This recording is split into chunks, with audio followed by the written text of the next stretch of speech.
Hello जी, कैसे हैं आप लोग? एक बार फिर से वेलकम है आपका टीच मी क्लाउड के यूट्यूब चैनल पे। I am Manjeet Rawat, your online instructor. So basically आज जो हम बात करने वाले हैं वीएमवेयर के टॉपिक पे बात करेंगे। लास्ट वीडियो में हमने आपको वी सेंटर सर्विस के बारे में थोड़ा सा इंट्रोडक्शन दिया था कि वी सेंटर सर्विस को कैसे आप मैनेज करते हैं। आई थिंक हमने उसकी इन्वेंट्री को भी चेक किया था, एक ESXi होस्ट को भी ऐड करके देखा था। उसी के आगे कंटिन्यू करते हैं ताकि आपका जो वे है, जो लर्न करने का तरीका है, उसमें कोई गैप ना आने पाए। इस वजह से हम आपको स्टेप बाय स्टेप सारी चीज़ें बताने की कोशिश कर रहे हैं। तो लास्ट टॉपिक में हमने देखा था कि अपने ESXi होस्ट को अपने vCenter सर्वर के अंदर अटैच कैसे करते हैं, वो सारा स्टेप देखा था। अब यहाँ पे हम डिस्कस करने वाले हैं जो इसके अंदर के ऑप्शंस हैं, जो इसके अंदर की सर्विसेज हैं। स्पेशली हम आज यहाँ पे बात करने वाले हैं रिसोर्स पूल के बारे में और वीएप के बारे में। अगर आप अपने आप को एक वर्चुअल एक्सपर्ट बनाना चाहते हैं, VMware एक्सपर्ट बनाना चाहते हैं, तो कहीं ना कहीं हमें जो भी छोटी सी छोटी और बड़ी से बड़ी जो चीज़ें दिखाई पड़ेंगी हमारे पोर्टल के ऊपर, इन्वेंट्री के ऊपर, वो सारी चीज़ें आपको थ्योरेटिकल और प्रैक्टिकल दोनों के केस में आनी चाहिए। तो सबसे पहले हम आपको इसका कॉन्सेप्ट बता देते हैं, ताकि अगर आपका कॉन्सेप्ट क्लियर रहेगा तो जाहिर सी बात है जो भी दिक्कत आएगी, जो भी प्रॉब्लम्स आएगी, उसको आप इजिली रिजॉल्व कर सकते हैं।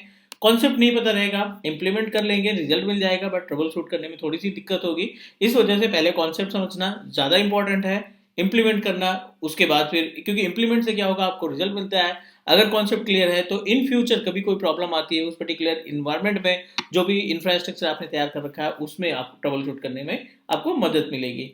तो चलिए दोनों टॉपिक पे बात करने वाले हैं। सबसे पहले जो अपने पास है, एक ऑप्शन है रिसोर्स पूल, है ना। सो रिसोर्स पूल क्या होता है, इसको हम प्रैक्टिकल देखने वाले हैं। और साथ ही साथ एक सर्विस होती है वी ऐप के नाम से, राइट। ये दोनों बहुत ही इंपॉर्टेंट सर्विस होती है, क्योंकि इन दोनों सर्विस के जरिए हम अपने पूरे इन्वायरमेंट को कंट्रोल करते हैं, हम अपने पूरे इन्वायरमेंट में मैनेज करने का काम करते हैं। तो एक छोटा सा एग्जाम्पल देखते हैं कि ये है क्या। सबसे पहले और इम्पॉर्टेंट बात यह है कि रिसोर्स पूल का जो ऑप्शन है या वी ऐप का जो ऑप्शन है, वो आपको vCenter सर्वर इंस्टॉल करने के बाद ही मिलेगा। उसके पहले आपको कोई भी ऑप्शन रिसोर्स पूल से रिलेटेड या वी ऐप से रिलेटेड नहीं मिलेगा। तो चलिए यहाँ पे हम क्या करते हैं, मल्टीपल ESXi आपके पास अवेलेबल है। मान लीजिए ये आपके पास ESXi होस्ट हो गए और ये आपका vCenter सर्वर हो गया। As we know that last video में हमने डिस्कस किया था कि vCenter सर्वर में आप मल्टीपल ESXi होस्ट को अटैच कर सकते हैं, करेक्ट। अब यहाँ पे रोल की बात करते हैं। जो रिसोर्स पूल है या वी ऐप है, इसका टास्क क्या होता है, इसकी एक्टिविटी क्यों, इसका यूसेज क्या है। तो बहुत ही सिंपल सी बात है। अगर हम रिसोर्स पूल की बात करें, इसकी मीनिंग की बात करें, तो रिसोर्स का मतलब होता है जो हार्डवेयर कॉन्फ़िगरेशन आपने स्टैब्लिश कर रखा है अपने ESXi होस्ट के अंदर, CPU और रैम स्पेशली।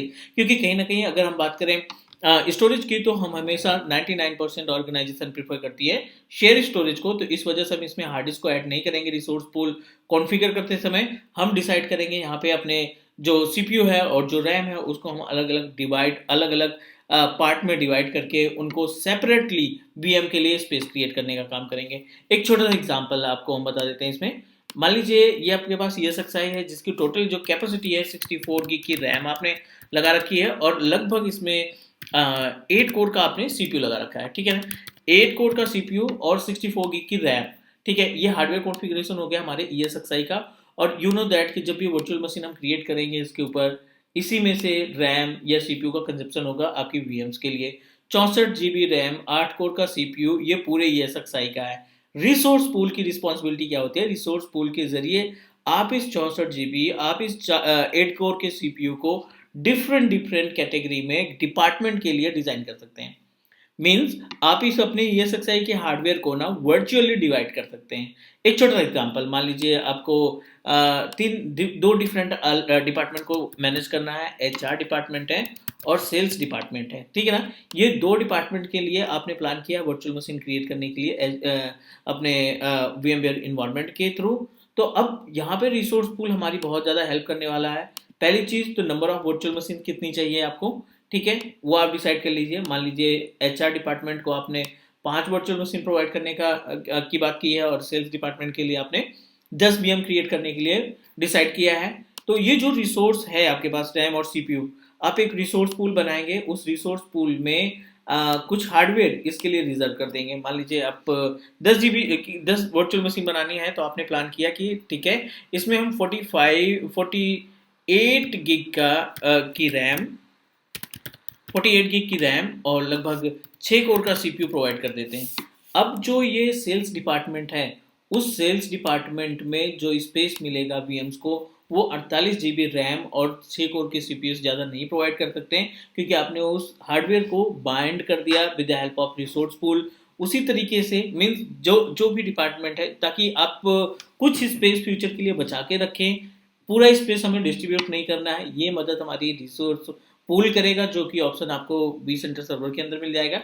सेकंड, अगर वीएप की बात करें, हार्डवेयर का जिस तरीके से आपने वर्चुअलाइजेशन किया, अलग अलग जो कंप्लीट हार्डवेयर कॉन्फ़िगरेशन था उसको जब वर्चुअलाइज करके डिस्ट्रीब्यूट करने के लिए, वीएम को क्रिएट करने के लिए इस्तेमाल किया, उसी तरीके से वी ऐप का इस्तेमाल किया जाता है मल्टीपल वर्चुअल मशीन को मैनेज करने के लिए। 10 वीएम, 25 वीएम, 50 वीएम आपके पास अवेलेबल है। आप एक साथ सभी वीएम को रीस्टार्ट करना चाहते हैं, एक साथ सभी वीएम को स्टॉप करना चाहते हैं, टर्न ऑन करना चाहते हैं, तो वी ऐप हमारी मदद करने वाला है। Got it? तो आप एक सिंगल वर्ड में बोल सकते हैं, वी ऐप का जो टास्क होता है, वी ऐप का जो वर्क होता है, ये बेसिकली रिस्पॉन्सिबल है मल्टीपल वर्चुअल मशीन को कंट्रोल करने के लिए, उनके रिसोर्स को मैनेज करने के लिए, उनको टर्न ऑन करने के लिए, टर्न ऑफ करने के लिए, या एक तरीके से बोल सकते हो वर्चुअल मशीन्स का ग्रुप हमारा वी ऐप होता है। चलिए आपको दोनों को एक एक प्रैक्टिकल दिखाते हैं, उम्मीद है सारी चीज़ें क्लियर हो जाएगी। अगर फिर भी आपको डाउट लगता है तो आप कमेंट करके जरूर बताना कि इसमें ये चीज़ नहीं समझ में आई। Will try to create another video और कोशिश करेंगे आपकी प्रॉब्लम को रिजॉल्व करने के लिए।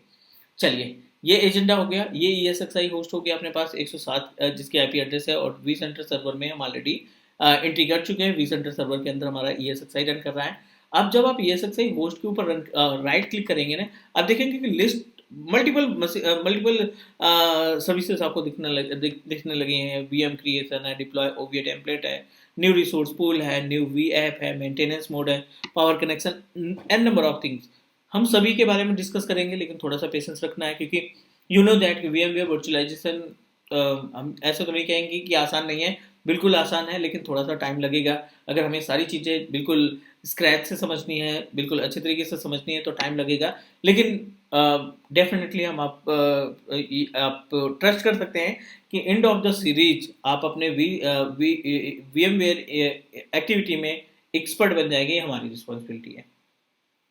तो चलिए हम यहाँ पे डिस्कस करते हैं न्यू रिसोर्स पूल पे। न्यू रिसोर्स पूल पे जब आप क्लिक करेंगे ना, ये आपके पास जो हार्डवेयर कॉन्फ़िगरेशन है, ESXi होस्ट में जो हार्डवेयर कॉन्फ़िगरेशन आपने डिसाइड कर रखा है ना, उनकी इन्फॉर्मेशन को आपको प्रोवाइड कर देगा, और उस पर्टिकुलर जो भी हार्डवेयर रिसोर्सेज आपके पास अवेलेबल है, उन रिसोर्सेज को आप अपने अकॉर्डिंग इस्तेमाल कर सकते हैं। सबसे पहले ऑप्शन दिखाई पड़ रहा है आपको, क्या? रिसोर्स पूल का नाम।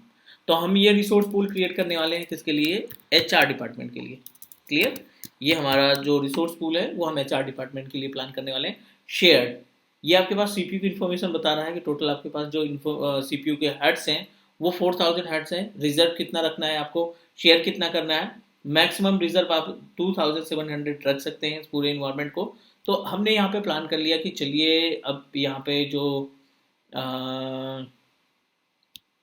रिजर्व की बात करें या लिमिट की बात करें, तो एक लिमिट इसको डिसाइड करके दे देते हैं।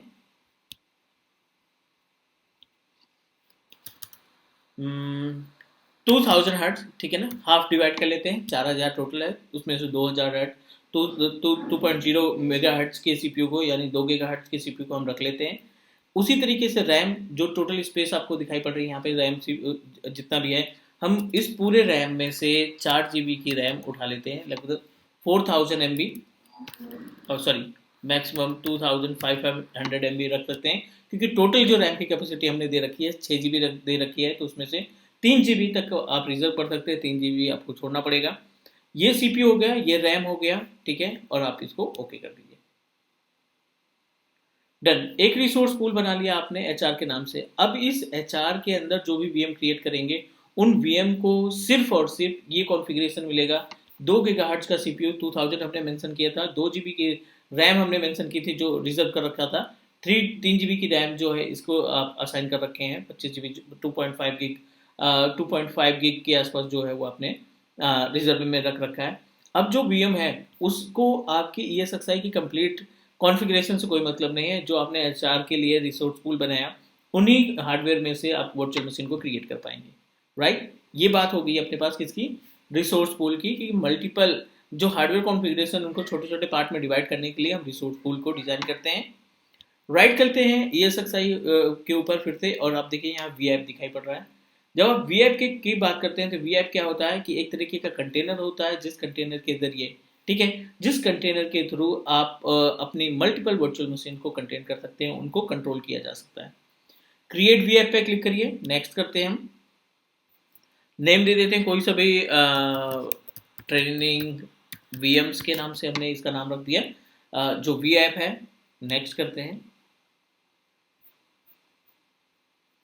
सेलेक्ट द लोकेशन, तो जाहिर सी बात हम डेटा सेंटर मेंशन करेंगे और जो ESXi होगी वो मेंशन कर देंगे।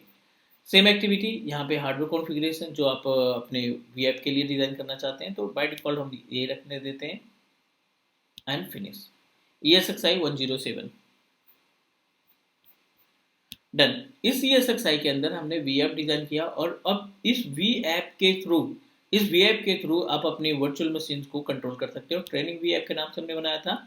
राइट क्लिक करेंगे तो आपको कुछ ऑप्शन दिखाई पड़ेंगे, जो ऑप्शन आपकी वर्चुअल मशीन को मैनेज करने के लिए काम आएंगे। पावर पे देखिए, power on, power of, suspend and shut down. ये किसके साथ इम्पैक्ट करेगा? आपकी वीएम के साथ। तो जो वर्चुअल मशीन है, हम उस वर्चुअल मशीन को इसमें टैग कर देते हैं। ड्रैग एंड ड्रॉप कर दीजिए आप। 1, drag and drop 2, 2 virtual machine हमने ट्रांसफर कर दी। ड्रैग एंड ड्रॉप, तीनों वर्चुअल मशीन हमने वी ऐप में रख दी, ताकि तीनों वीएम को आसानी से हम मैनेज कर सकें और कंट्रोल कर सकें। अब आप देखिए, जो वीएम आपकी ESXi में थी वो किसके पार्ट के अंदर आ गई? ट्रेनिंग वी ऐप के नाम से जो हमने बनाया था, ट्रेनिंग वीएम के नाम से जो वी ऐप बनाया था, उसके अंदर अवेलेबल हो गई।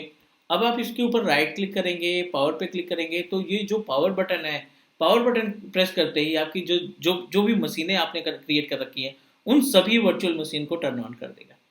एज इट इज इनको शट डाउन करना है, एज इट इज इनको सस्पेंड करना है, या वट जो भी एक्टिविटी आप करना चाहते हैं अपनी वर्चुअल मशीन के साथ, मल्टीपल वीएम को, ग्रुप ऑफ वर्चुअल मशीन्स को आप वी ऐप के जरिए कंट्रोल कर सकते हैं। क्योंकि कहीं ना कहीं ये जो वी ऐप है एक तरीके का कंटेनर है, एक तरीके का ग्रुप है, जो आपकी मल्टीपल वीएम्स को कंटेन करने का काम करता है।